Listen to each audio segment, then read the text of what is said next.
नमस्कार बंधुगण। आजिर एही भिडियोटी तुला राशिर व्यक्ति विशेष मानक पई अत्यंत गुरुत्वपूर्ण अटे। आजिर एही भिडियोटी रे आमे माने जानिबा तुला राशि पई 2024 मसीहार जून मासटी किपरि रहिबो। तुला राशिर मासिक राशिफल विषय आलोचना करिबा। तुला राशि पई एही 2024 मसीहार जून मासटी किपरि रहिबो से विषय सविशेष आलोचना करिबा।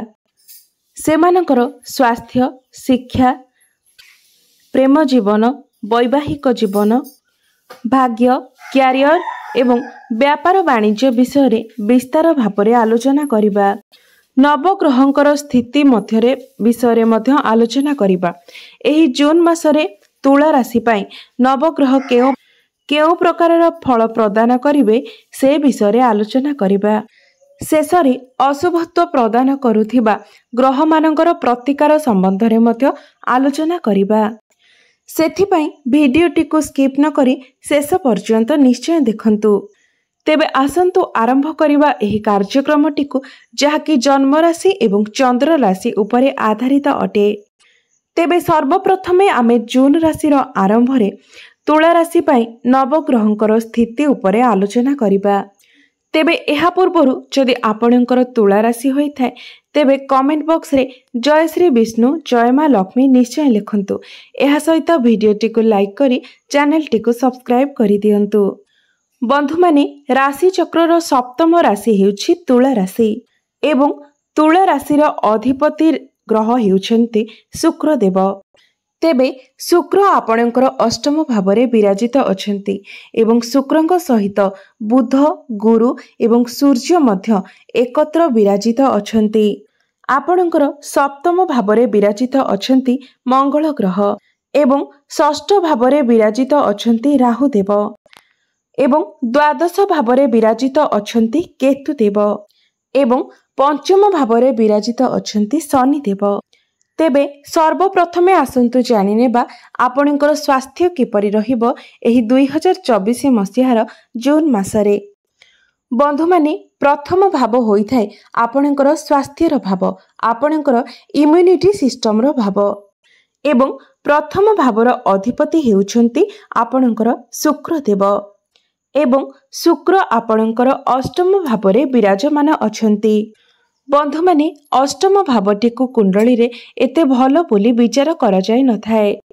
मात्र शुक्र जेहेतु निज घरे विराजित अछन्ति तेनु से आपणको शुभ फल प्रदान करिवे।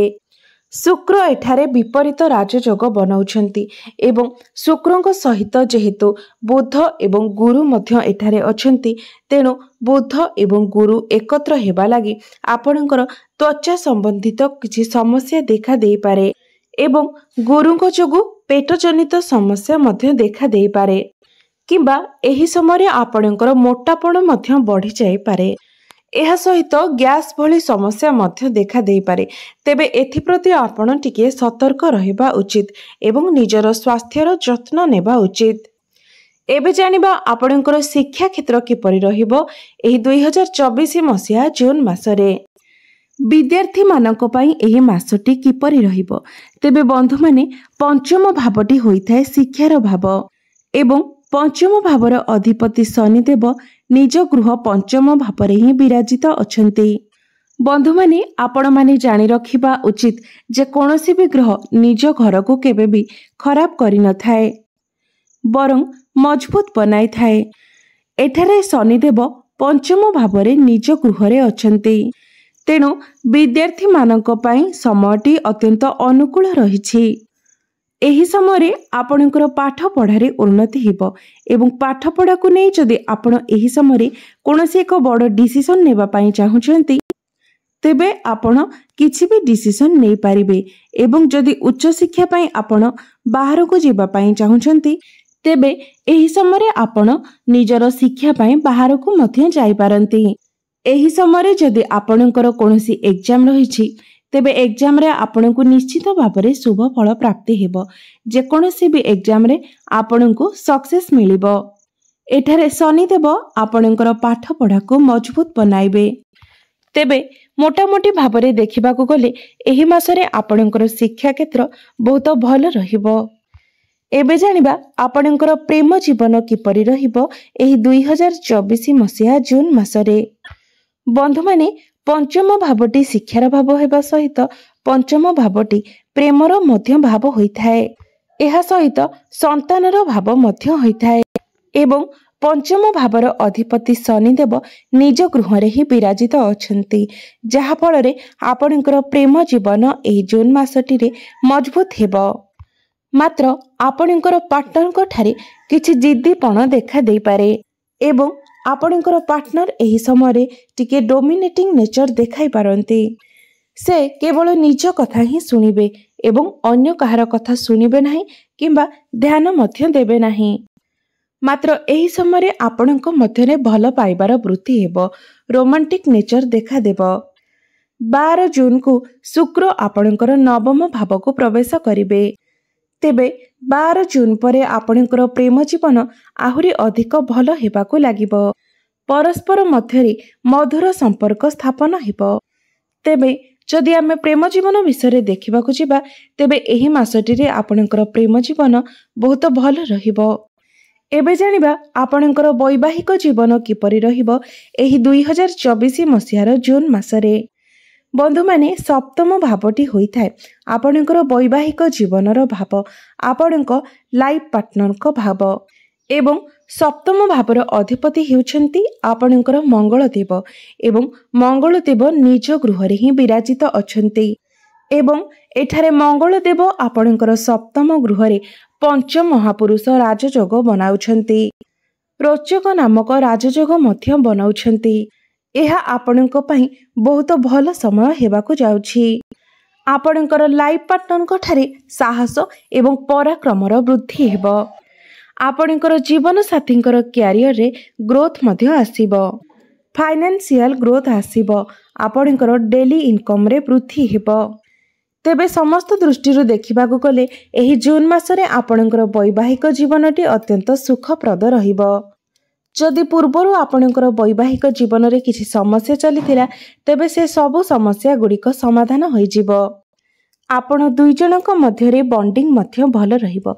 एबे जानिबा सबुठारु गुरुत्वपूर्ण विषय आपणकर भाग्य, क्यारियर एवं व्यापार वाणिज्य विषय रे।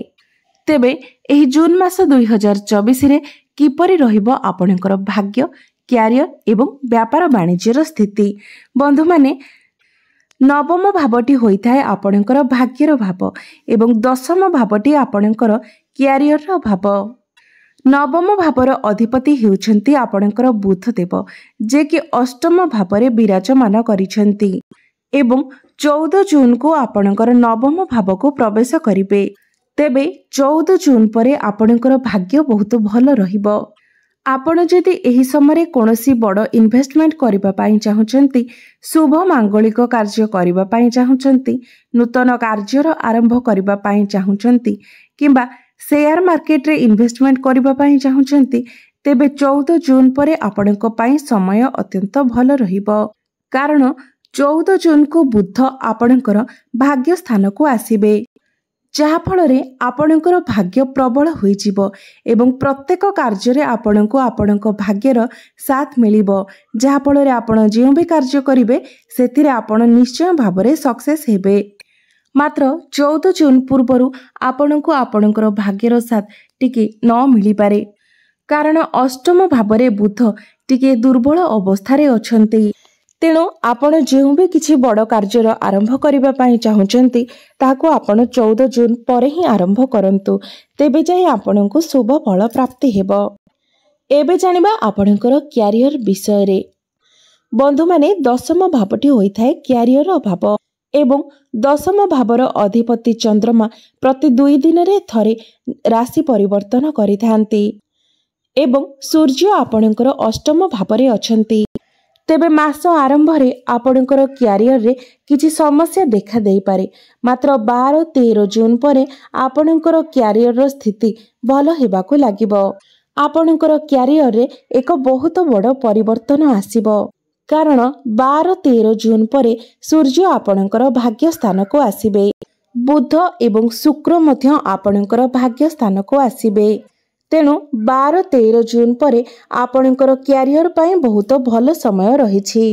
क्यारियर को नहीं जदि आपणकर किछि चिंता थिला किछि समस्या थिला तेबे 12-13 जून पर ए सबुर समाधान होई जिवो। काम कार्य आपणकर मन बलिबो एवं प्रत्येक कार्य सहजरे मध्य संपादन होई जिवो। एवं जदि आपणकर योग्यता थिबा सत्वे मध्य आपणकु निज इच्छा मुताबक चाकरी प्राप्त हेई पारु नाही तेबे आपणकु एही समय चाकरी मध्य प्राप्त हेबो। कारण सूर्य आपणकर नवम भाव को आसीबे एवं राजनीति रे थिबा व्यक्ति माननको मध्य एही समय अनेक सफलता प्राप्त हेबो। मात्र सूर्य जेतेबेले नवम भाव रे थांती एहा आपणकु केबे केबे लॉस रे पकाई देई पारे, अजथा खर्च मध्य होइथाए एवं अचानक लाभ मध्य होइथाए। तेबे एठारे मंगलकर स्थिति बहुत भल रहिछे। मंगल एठारे रुचक नामक राजयोग बनाउछंती जहा फल रे आपणकर डेली इनकम बढ़िबो एवं फाइनेंशियल ग्रोथ मध्य हेबो। एही मासरे आपणकर व्यापार वाणिज्य मध्य बहुत भल रहिबो। आपणको व्यापार वाणिज्य रे आकस्मिक धन लाभ हेबो। राहु आपणकर षष्ठ भाव रे अछंती। तेबे एही समय जदि आपण कोनोसी कंपटीशन ने जाउछंती तेबे समय आपणक पई अत्यंत अनुकूल रहिबो। जदि आपण एही समय कोनोसी ऋण नेबाकू चाहुछंती तेबे ऋण मध्य आपणकर अप्रूव होई जिवो। जदि आपण ओकिलाती करूथांती, टेक्निकल लाइन रे काम करूथांती किंबा डाक्तरी विभाग रे कार्य करूथांती तेबे आपणक पई समय बहुत अनुकूल रहिछि। तेबे एबे जानि नेबा किछि उपाय विषय जे उपाय गुड़िक पालन करिबा द्वारा एही मासरे जहाँ भी अशुभत्व रहुछि से सबुर खंडन होई पारिबो। सर्वप्रथमे आपण बुधंकर बीज मंत्रर जप प्रत्येक दिन अवश्य करंतु। कारण बुध आपणकर दुर्बल स्थिति रे अछंती। तेबे बुधंकर बीज मंत्र हेउछि ओम ब्राम ब्रीं ब्रुं सह बुधाय नमः। एही मंत्रटी को आपण प्रत्येक दिन 108 थर जप करंतु। आपणको शुभ फल प्राप्ति हेबो। या सहित प्रत्येक दिन आपण भगवान गणेशंकर मध्य आराधना करंतु। या सहित प्रत्येक दिन आपण स्नान करि सारिबा परे सूर्य देवंकु जल अर्घ्य अर्पण करंतु एवं प्रत्येक दिन जदि संभव हुए तेबे हनुमान चालीसार मध्य पाठ करंतु। निश्चय भावरे आपणकर समस्त अशुभत्व खंडन होई आपणको शुभ फल प्राप्ति हेबो। धन्यवाद।